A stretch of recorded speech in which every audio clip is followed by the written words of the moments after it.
Thank you very much, dear ladies and gentlemen. Today I'd like to put a focus on histological view. We examined aortic valve explants that were gathered during reoperation. And as we just saw, we have different techniques for aortic valve reconstruction in early childhood. The previous group just spoke about autologous tissue, but we also examined equine patch material. We especially focused on degeneration and inflammation.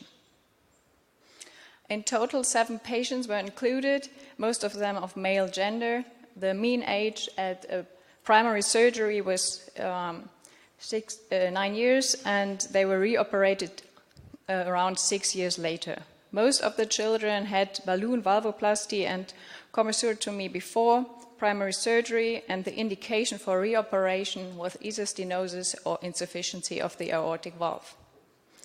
What we did was a standardized histological examination, and we did some immune histochemistry additionally.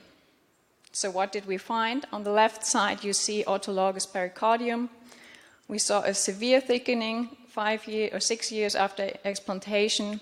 We saw a rigidifcation caused by chondroid metaplasia, and we saw nests of swirls in all patch materials. We saw transformations of elastic fibers and collagen and a loss of transverse striation. In comparison, equine pericardium had a high cell density. Only one sample, 1 out of 2, was calcified.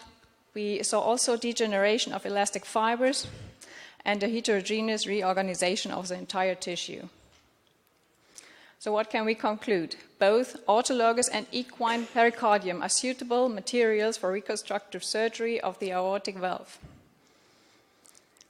Only one equine pericardial patch showed calcification. The other was smooth even in 5 years after implantation. So we may conclude that this patch with the calcification was probably under stress in the region of the anastomosis. LCA means leukocyte common antigen, showed calcification in the other equine sample, and we saw chondroid metaplasia in the autologous tissue. Degeneration and reorganization could be seen in all samples. Thank you very much.